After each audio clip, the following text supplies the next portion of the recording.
दोस्तों आज इस वीडियो के माध्यम से हम लोग कुछ राजनीतिक विषय पर चर्चा करेंगे।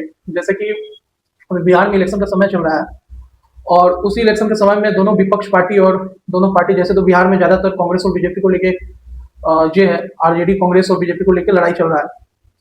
तो ये जो दो बड़ी पार्टियां हैं, ठीक है, इसमें जो हमारे हैं बिहार के जाने माने बीजेपी के जो नेता हैं ये सम्राट चौधरी जी, इनका एक वीडियो क्लिप मेरे पास है। पहले आप इस वीडियो क्लिप को देख लीजिए और उसके बाद इस वीडियो क्लिप के बारे में हम लोग चर्चा करते हैं। ये रहा इनका वीडियो क्लिप। ये जो ललटेनिया वाला लोग है ना, ये भ्रम फैलाएगा और कुछ जगह पर भ्रम फैला रहा है कि जो जीविका दीदी को हम लोग 10-10 हजार रुपया दे रहे हैं ना, वो कहता है वापस ले लेगा और कहता है सूद देना पड़ेगा। देखिए, मैं नरेंद्र मोदी जी और जब पैसा दे रहे थे तो देश के यशस्वी प्रधानमंत्री मोदी जी और नीतीश कुमार जी दे रहे थे। मोदी भैया और नीतीश भैया पर बिहार की जनता को भरोसा है। मैं बिहार का वित्त मंत्री भी हूं साथियों। मैं आपको स्वस्थ करता हूं, कोई माई का लाल पैदा नहीं हुआ जो पैसा वापस ले लेगा। अगर आपने ये वीडियो क्लिप देख लिया तो ये जो बोल रहे हैं कि जो नीतीश जी और मोदी जी मिलकर जो 10-10 हजार रुपए जो बिहार में महिलाओं को दिए गए हैं रोजगार योजना के तहत, जीविका दीदी को जो 10-10 हजार रुपए का महीना दिया गया है, जो बीजेपी की सरकार इस टेंडर को पास की और इसको जो महिलाओं में गांव में दिया गया है, ये कह रहे हैं कि ये पैसा उनसे वापस नहीं लिया जाएगा, ये सरकार इसी तरफ फ्री में दे दी रोजगार करने के लिए। तो मेरा कहना है कि ये 4 साल तक कहाँ थे?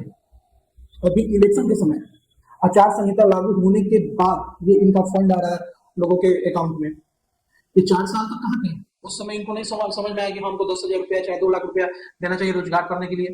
अभी जब इलेक्शन आया तो इनको याद आ रहा है कि हम 10 हजार रुपया देना है रोजगार करने के लिए। ये मानिए तो जो 10-10 हजार रुपया दिए हैं ये इनके पॉकेट से नहीं गया, ये हमारे और आपके जैसे आम जनता का टैक्स का पैसा जमा किया हुआ फ्री में लुटा दिया गया है इलेक्शन के समय। उस पैसा से अगर कोई एकजुट करके अगर कोई कहीं फैक्ट्री या किसी उद्योग को लगाया जाता बड़े स्तर पे, तो आज उस पैसा से हम लोग के देश में बहुत बड़ा काम होता। बिहार में तो क्या है, अब देखिए कुछ साल पहले जो एक चला हुआ था प्रधानमंत्री का जब इलेक्शन था तब आपका देखिएगा किसान सम्मान निधि योजना आया हुआ था, जो सारे किसानों को 2-2 हजार रुपया दिया जा रहा था और ये पैसा साल में 6 हजार रुपया दिया जा रहा था। वो भी इलेक्शन के समय, प्रधानमंत्री के इलेक्शन के समय ये बिहार में जब इलेक्शन था तब ये स्कीम लॉन्च किया गया था। और 2-2 हजार रुपया देख के ये दिखा रहे हैं कि हम कितना 1,000 करोड़ रुपया मतलब हम लोग दिए।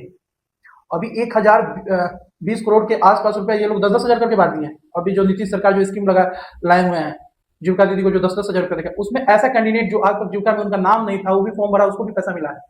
ना कोई वेरिफिकेशन, ना कोई जांच, सबको बस 10 हजार रुपया देना है, वोट खरीदना है। मतलब जनता के दिमाग में अपना ये भरना है कि हम 10 हजार रुपया दिए हैं और वोट आपसे खरीद लेना है। और ये महाशय जो आप इनका ये जो वीडियो देखे हैं, ये बोल रहे हैं कि मोदी भैया और नीतीश भैया, अरे मोदी भैया नीतीश भैया, हम आम जनता का टैक्स का पैसा मतलब बारिश से सब आवा दे रहे हैं। उसके बाद देश में हो जाएगा कि बिहार पे कर्ज हो जाएगा ज्यादा, उसके खत्म होने के बाद आप क्या कीजिएगा, अपना जो खजाना जितना लुटाए हैं, तो जो 10-10 हजार रुपया लोगों को दिए हैं हम लोग का टैक्स का पैसा जमा करिए, उसका तो भरपाई हम ही आम जनता से होगा। अब देखिए भरपाई कैसे होगा, पेट्रोल डीजल का दाम बढ़ेगा, नया नया स्कीम निकाला जाएगा, ये बहाली है वो बहाली है, 500, 1000, 5 लाख, 10 लाख, 20 लाख लोगों फॉर्म भरेगा लोग 500, 700 रुपया लगा के, और सारा पैसा खपच लेगा लोग। उससे कुछ होने वाला, नौकरी किसी का होने वाला नहीं है। मान के चलिए कि करोड़ों आदमी 10,000, 5,000 को नौकरी दे दिया, कोई बड़ी बात नहीं है। लेकिन आप ये दिमाग लगाइए कि जो 700, 800 रुपया जो वसूला है लोग, उससे तो अपना सारा भरपाई कर लेगा लोग, महंगाई बढ़ जाएगा। कुछ हमारे वीडियो पे हम वक्त बोलेंगे तो उनको बता दें कि जो ये 2-2 हजार रुपया प्रधानमंत्री सम्मान निधि योजना जो चलता है, जिसमें किसानों को साल में 6 हजार और 4 माह में 2 हजार रुपये दिया जाता है, इसका टोटल बजट देखिएगा तो आपको पता चलेगा ना कि एक साल में कितना लाख, कितना करोड़ रुपया लोगों को 2-2 हजार रुपया भीख के माध्यम से दान किया जाना है। ये जो 10-10 हजार रुपया जीविका दीदी को दिया गया, इसका बजट देखिए कितना 1,000 करोड़ रुपया दान कर दिया गया है। ये सारे पैसा को एकजुट करके और कहीं फैक्ट्री लगाने का, कहीं उद्योग लगाने का काम किया जाता है तो बिहार से लोग आज पलायन नहीं करते, ठीक है। और दूसरी चीज ये कि कुछ हम वक्त बोलेंगे तो समझ में नहीं आ रहा सारे पैसा को जो कैसे दान लोगे। किसी भी बड़ा मंदिर का निर्माण करने के लिए छोटा चंदा लिया जाता है, 50 रुपया, 100 रुपया, 1 लाख, 1.5 लाख, और उस चंदा से होता है मंदिर का निर्माण, भव्य मंदिर किसके लिए, कहीं भोज होता है, भंडारा होता है, चंदा उसमें केवल भोज और भंडारा होता है जिसमें लाखों करोड़ लोगों को खिलाया जाता है। तो वही जो 10-10 हजार रुपया जो पानी की तरह बांट दिया गया है इलेक्शन के समय वोट खरीदने के लिए, उस पैसा को सही जगह पे यूज किया जाता तो आज बिहार से लोग पलायन नहीं करेंगे। और दूसरी बात ये है कि ये मतलब बीजेपी सरकार का सीधा चाल है, ये ऐसा एक तरकीब अपना लिया है कि आपको इलेक्शन के समय देखिए पहले क्या होता था ना कि लोग नेता घर घर जाके 2 हजार रुपया देगा, हमने तो वोट दिया। लेकिन अभी बीजेपी सरकार का ऐसा चाल है कि डायरेक्ट डीबीटी के माध्यम से आपको अकाउंट दे देगा। अपना पैसा भी खर्च नहीं करेगा लोग, हमारा आपका टैक्स का पैसा एकदम पानी की तरह बहा देगा लोग। कोई पूछने वाला है? ये अपना सैलरी में दिया है लोग, अपना फंड से दिया है लोग? नहीं, ये हमारा आपका टैक्स का पैसा सीधा बहा देगा लोग पानी जैसा। तो ये बीजेपी सरकार का ये चाल है और ये देश को पूरी तरह से बर्बाद कर दिया है। हर को अगर तरक्की पे लाना है तो 2-2 हजार 10-10 हजार रुपए। बहनों, हम बहुत समझदार होते हैं, हम समझते हैं नियत। सबसे पहली चीज महिला नियत समझती है।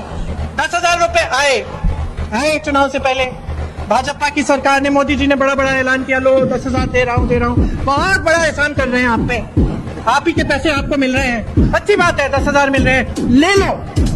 और एक बार मिलेंगे अभी चुनाव से पहले, ले लो। ये सब सिर्फ चुनाव के लिए है, नियत समझ लो। जिसने इस देश की जमीन बड़े बड़े सेठों को दी, जिसने इस देश के कारखाने बड़े बड़े सेठों को दिए, जिसने इस देश की संपत्ति बड़े बड़े सेठों को दिए, जिसने इस देश के बड़े बड़े सेठों को लाखों करोड़ रुपए के लोन माफ कर दिए, लेकिन इस देश के किसान का 1 रुपया माफ नहीं किया, उसकी नियत को समझो। साल में एक बार चाहिए इलेक्शन के समय देने से कुछ होने वाला है नहीं। आपको अगर बिहार को तरक्की दिलाना है, कुछ नहीं, आप एक फैक्ट्री लगवाइए, उद्योग लगवाइए, प्राइवेट ही सही लेकिन लगवाइए, कि लोगों को कम से कम 10 से 15 हजार का महीना भी तो मिल सके प्राइवेट में। तो जो 10-15 हजार रुपए का महीना कमाने के लिए लोग जो जा रहे हैं, वो ना करना पड़े।